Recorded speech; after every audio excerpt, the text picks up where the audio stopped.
The stacking knowledge on a mission. Financial freedom, that's my new ambition. No more playing small time for expansion. Learning about money, making wise decisions. I'm getting smarter, I'm getting smarter. Empowering my mind, putting dollars in my wallet. I'm stacking knowledge, I'm stacking knowledge. No more living paycheck to paycheck, I'm rising to the top.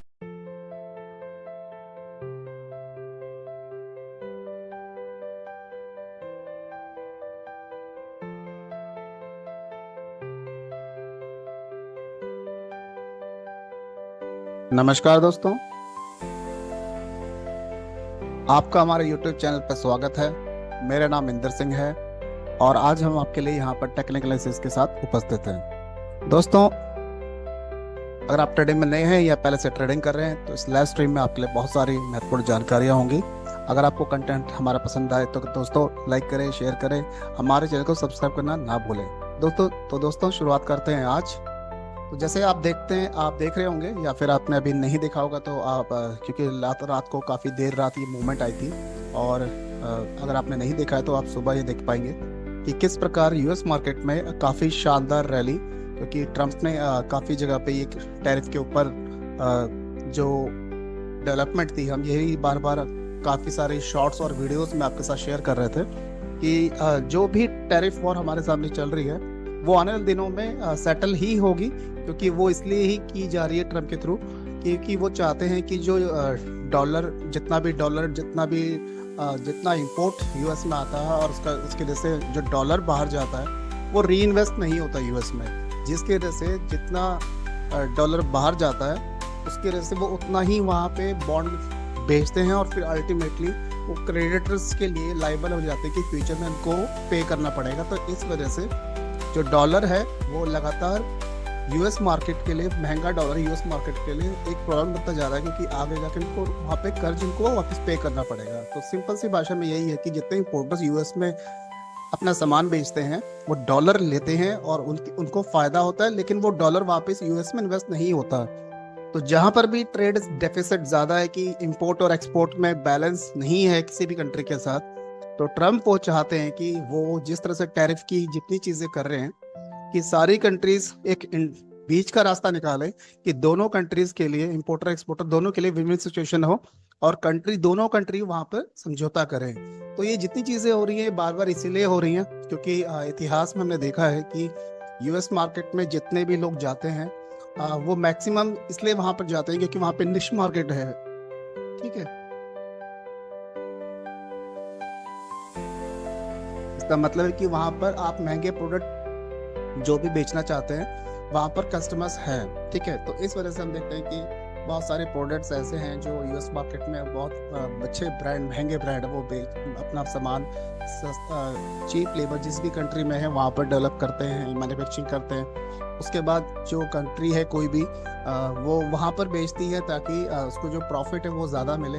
तो इस वजह से उनको profit तो मिलते हैं, dollars तो मिलते हैं कब जो भी सामान वो बेचते हैं, लेकिन उसकी वजह से वो डॉलर वापस यूएस में नहीं आता। तो यूएस ये चाहता है कि जो भी कंट्री इंपोर्ट वहाँ कर रही है, एक्सपोर्ट कर रही है यूएस के लिए जो इंपोर्ट है, तो उसके बाद जब डॉलर बाहर जाए तो वो वापस वहाँ पे इन्वेस्ट हो।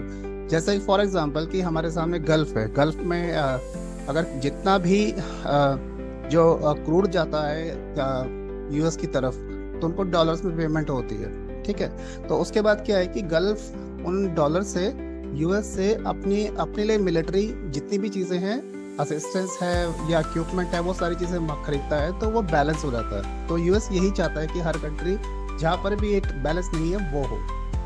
तो लगातार जो आपके साथ काफ़ी मैंने शॉर्ट्स आपके साथ वीडियोस भी शेयर की थी, जिसके बेसिस पे मैं लगातार आपके पास पिछले दिनों से ये बात कर रहा था कि ये जो भी हो रहा है ये टेम्पररी है। और फिर ये दोस्तों देखो, कल हमारे सामने ये जो यूएस मार्केट में आप देख रहे हैं कि काफी बड़ी तेजी यहाँ पर देखने को मिली। सॉरी, ठीक है, ये आप देख रहे हैं कल हमारे सामने यूएस मार्केट में इतनी बड़ी तेजी देखने को मिली और ये इसीलिए ये कारण था क्योंकि आप ये देखें कि यूएस मार्केट की जो इंडाइसेस है, ठीक है, इन सारे इंडाइसेस में काफी बड़ी कल तेजी हमें देखने में मिली, क्योंकि ये जितनी चीजें हो रही थी ये टेम्परेरी थी और ये सॉल्व ही होनी थी। तो ये इन्वेस्टमेंट्स के मौके थे, हम लगातार आपके साथ डिस्कस कर रहे थे, बता रहे थे। और कल हमने दोस्तों यही देखा कि ये जाके कल हेडलाइन बनी, देखिए, biggest gain since 2008 on tariff. ठीक है, तो एक दिन का सबसे बड़ा गेन 2008 के बाद कल यूएस मार्केट पे बना।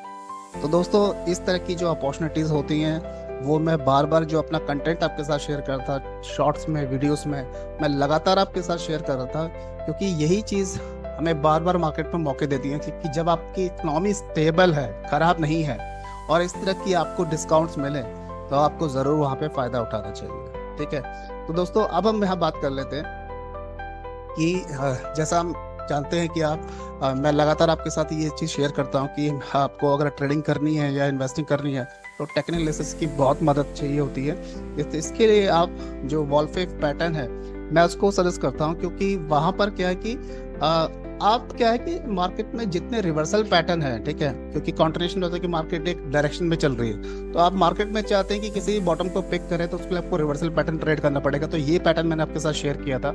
ठीक है, आप इस पैटर्न के बारे में यहाँ पे अधिक जानकारी समझ सकते हैं, क्योंकि इस पैटर्न को मैंने यहाँ बड़े डिटेल में कवर किया है। ठीक है, तो इस चीज को आप यहाँ पे समझ सकते हैं। अब इसके बाद दोस्तों देखते हैं कि ये जो हमारे सामने बुलिश वॉल्फेव पैटर्न है, तो हमने दोस्तों यहाँ पे देखा कि एक करेक्शन आया 4th पॉइंट के बाद।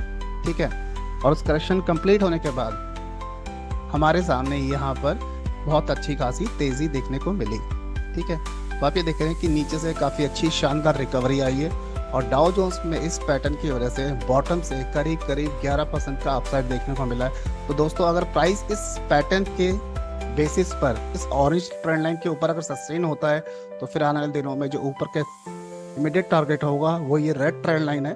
ठीक है, और इसके ऊपर अगर प्राइस सस्टेन होते हैं तो फिर दोस्तों जो बियॉन्ड इसके आगे जो टारगेट्स है उसके लिए हमें 1st एंड 4th लाइन को कनेक्ट करना होता है, और ये टारगेट्स मैक्सिमम वहां तक जा सकते हैं। ठीक है, तो ये एनालिसिस है कि इस ट्रेडिंग पैटर्न के सेटअप के बेसिस पे, इस बुलिश वॉल्फेव के बेसिस पे ये टारगेट्स आने वाले दिनों में आ सकते हैं। तो मार्केट में करीब 20% की तेजी आ सकती है। ठीक है, तो ये सब कुछ आपको ना टेक्निकल एनालिसिस में पहले ही पता लग जाता है कि क्या मूवमेंट आने वाली है। जब हम पिछले दिनों बात कर रहे थे कि यहाँ पर एक फॉल आ सकता है, तो ये 4th पॉइंट बनने के बाद हमें एक्सपेक्टेशन थी कि यहाँ पे फॉल आएगा, तो हमें 14% का फॉल भी देखने को मिला। और 4th पॉइंट के बाद जब ये बॉटम बना तो लगातार 7 तारीख को तो लगातार हम आपके साथ डिस्कस कर रहे थे कि बहुत सारी जगह पे आपके साथ डिस्कस कर रहे थे कि मार्केट में, ट्विटर पे भी हमने शेयर किया था कि मार्केट में हाई पॉसिबिलिटी यहाँ से बड़ा मूव आए। ठीक है दोस्तों, ये आप देख रहे हैं, तो यहाँ पर हमने डिस्कस किया था कि मार्केट में जो है एक बड़ा मूव आएगा इस हफ्ते। तो आप ये टाइम देख सकते हैं। ठीक है, यहाँ पर हमने डिस्कस किया कि मार्केट में एक बड़ा मूव आ सकता है, इस चीज को आप देखिए। ठीक है, तो इसी बेसिस पे हमने आपके साथ डिस्कस किया था कि यहाँ पर एक बड़ा मूव मार्केट तैयार कर रही है, और जिसके बेसिस पे फिर हमने देखा कि नेक्स्ट सेशंस में हमारे सामने काफी अच्छी तेजी देखने को मिली। तो इस चीज को हमने लाइव भी अपने जो स्टूडेंट्स हैं उनके साथ शेयर किया था, क्योंकि एक बेसिस नॉलेज होनी चाहिए, एक बेसिक नॉलेज होनी चाहिए जिसके बेसिस पे आप उसको समझ पाए कि जो नेक्स्ट पैटर्न है, इस पैटर्न के बेसिस पे नेक्स्ट मूव कैसा हो सकता है। तो उसको आपको, जब तक आपको उसका बेसिक समझ नहीं आएगा, उसकी जो फंडामेंटल्स है वो समझ नहीं आएंगे, तो इस पैटर्न को आप समझ नहीं पाएंगे। तो इसलिए जो पैटर्न है हम डिस्कस करते हैं जो हमारे मेंटीज हैं उनके साथ। तो फिर दोस्तों हमने देखा कि 8 तारीख को मार्केट में काफी अच्छी शानदार रैली देखने को मिली। आप ये देख रहे हैं कि मार्केट में हमें उस दिन करीब जो बॉटम से हम ये डिस्कस कर रहे थे यूएस वे में कि बॉटम से जो हमें 700 पॉइंट का प्रॉफिट देखने को मिला, काफी अच्छी तेजी देखने को मिली। तो दोस्तों इसका कारण जो था हमारे सामने वो यही था कि जो हम आपके साथ एनालिसिस शेयर कर रहे थे कि हमारे पास ये बुलिश वॉल्फेव पैटर्न है, जिसके बेसिस पे ये सारे एनालिसिस आपके साथ डिस्कस कर रहे थे, ट्विटर पे हमने शेयर की थी। फिर हमने यहाँ पे डिस्कस किया था कि हम यहाँ पे इन्वेस्टिंग कर रहे हैं, तो लॉन्ग टर्म इन्वेस्टिंग है उसको कर रहे हैं। सॉरी। तो ये इंडिविजुअल चॉइस होती है कि आप क्या करना चाहते हैं। ठीक है, आप किस सेगमेंट में इन्वेस्ट करना चाहते हैं, तो ये इंडिविजुअल चॉइस है। आप टेक्निकल एनालिसिस की सहायता भी ले सकते हैं, जिस बेसिस पे आप कुछ सेक्टर्स को अक्यूमुलेट कर सकते हैं। तो हमने यहाँ पे ETF जो थे उनको अक्यूमुलेट करना शुरू किया बहुत अच्छी बल्क में। तो यहाँ पर ऐसा नहीं है कि मार्केट ऊपर जाने वाली तो आप कुछ भी बाय कर लें, आपको क्वालिटी इंडेक्स और वो इंडेक्स बाय करने पड़ेंगे जिसके बेसिस पे आने दिनों में तेजी हो सकती है। ठीक है। तो ये सारी हेडलाइंस आप देखिए, यहाँ पर भी हमने आपके साथ अपडेट शेयर की थी कि मार्केट में जो अभी हमारे सामने ड्रॉडाउन चल रहा है, क्योंकि मार्केट में एक छोटी सी करेक्शन है, तो उस करेक्शन में हमारे सामने एक ड्रॉडाउन चल रहा है। तो 7 तारीख को भी हमने शेयर किया था कि मैक्सिमम जो हमारे सामने यहाँ पर ड्रॉडाउन चल रहा है, ठीक है। सॉरी, ये कुछ टेक्निकल प्रॉब्लम मेरे साथ आ रही है, फेस कर रहा हूँ। तो ठीक है, तो यहाँ पर आप देखिए कि हमने यहाँ पे डिस्कस किया था, हमारे सामने अभी 10% का ड्रॉडाउन है पोर्टफोलियो में, तो उसकी वजह से छोटा सा करेक्शन की से ये हुआ है। लेकिन देखो, आपको जब भी मार्केट में जो आपके अच्छे फंडामेंटल पिक्स हैं, अगर वहाँ छोटा करेक्शन भी आया 10% का, जो एक दिन में फॉल आया था, करेक्शन आया था, उसके साथ 5% का डिप आया था, लेकिन फिर वही बात है, जो करेक्शन है वहाँ पे अगर आपके जो फंडामेंटल पिक्स हैं, जिन सेक्टर्स पे आपने एनालिसिस किए, आपको वहाँ पर शॉपिंग ही करनी चाहिए। अगर आप जहाँ पर भी वैल्यू है, जहाँ पर आपको वैल्यू दिख रही है, आपको वहाँ पे इन्वेस्ट करना ही चाहिए, क्योंकि आगे जाके वही चीज़ प्रॉफिटेबल साबित होती है। तो यही चीज़ हमारे सामने अब आप देख रहे हैं कि ग्लोबल मार्केट्स में इतनी अच्छी रैली बनी हुई है। तो लगातार हम आपके साथ ये अपडेट शेयर कर रहे थे। हमने मंडे पे भी जो हमारा ग्रुप है, जो मेंटीज का ग्रुप है, वहाँ पर ये अपडेट शेयर किया था कि हमारे सामने यहाँ पर मंडे को देखिए दोस्तों, हमने यहाँ पे क्या मेंशन किया, ठीक है, आप देख पा रहे हैं, ठीक है, समर स्पेशल ऑफर सेल। क्योंकि यूएस मार्केट उस दिन इंडियन मार्केट में काफ़ी बड़ी मंदी देखने को मिली थी मार्केट खुलने के बाद, और फिर वो एक आपके पास समर सेल का ऑफर था कि जो भी आपने एनालिसिस की हुए फंडामेंटल बेसिस पे, जिसको आपने फिल्टर करके स्टॉक्स ढूंढे, और उसके बेसिस पे टेक्निकल में जहां पर भी बुलिश ट्रेड्स बन रहे हैं, तो आप वहां पर री एंट्री कर सकते हैं क्वालिटी स्टॉक्स में। और फिर वही है कि मार्केट में जब रिकवरी आती है, करेक्शन के बाद तेजी आती है, तो आप वो शॉपिंग का फायदा वहां पे देख सकते हैं, ठीक है। अब उसके बाद दोस्तों यहाँ पे भी देखिए, 8 तारीख को भी हमने आपके साथ मेंशन किया था कि जो मार्केट में बड़ी तेजी है वो आती रहेगी, ठीक है। और रिसेंटली कल भी हमने अपने मेंटीज के साथ ये डिस्कस किया कि मार्केट में अभी जो स्ट्रक्चर है निफ्टी का, ये देखिए दोस्तों, कल भी हमने अपने जो मेंटीज का ग्रुप है वहां पर ये डिस्कस किया था कि जो स्ट्रक्चर है निफ्टी का, आप यहाँ पर ये देखिए 9 तारीख कल, ये देखिए टाइम देखिए 3:11, और फिर उसके बाद हमने आप ह्यूमरस सेक्शन में लिखा था कि सुन लिया क्या निफ्टी। क्योंकि निफ्टी की जो चार्ट है, जो पैटर्न है, वहां पर भी जैसा हमने डिस्कस किया कि बुलिश वॉलफेफ डाउ जोन्स में बनी हुई है, वैसे ही बुलिश वॉलफेफ निफ्टी में भी बनी हुई है। तो आपको वो बता रहा है कि जो रिवर्सल है, जो क्योंकि मार्केट में करेक्शन था, और उस करेक्शन के बाद पिछले दिनों मंडे सोमवार को करेक्शन के बाद उसी बुलिश वॉलफेफ ने आपको दोबारा तेजी दिखाई है। उस तेजी की वजह से आपको, जब तक आपके जो स्ट्रक्चर है कि आप पोजिशनल कर रहे हैं या शॉर्ट टर्म कर रहे हैं, लॉन्ग टर्म कर रहे हैं, सबके डिफरेंट लेवल होते हैं, तो एक लेवल सभी जगह काम नहीं आता। तो जिस भी चीज, जो भी आपका मोटिव है कि आप पोजिशनल है, इन्वेस्टर हैं या शॉर्ट टर्म ट्रेडर हैं, जो भी आपका मोटिव है, उसके अलग अलग स्ट्रक्चर लेवल्स हो सकते हैं। तो उस पैटर्न की मदद से आप उसको फॉलो कर सकते हैं और फिर यहाँ पर आप उसको मटेरियलाइज कर सकते हैं। दोस्तों यही चीज हमने कल भी डिस्कस की अपने मेंटीज के साथ, ठीक है। ये आप देख पा रहे हैं कि कल भी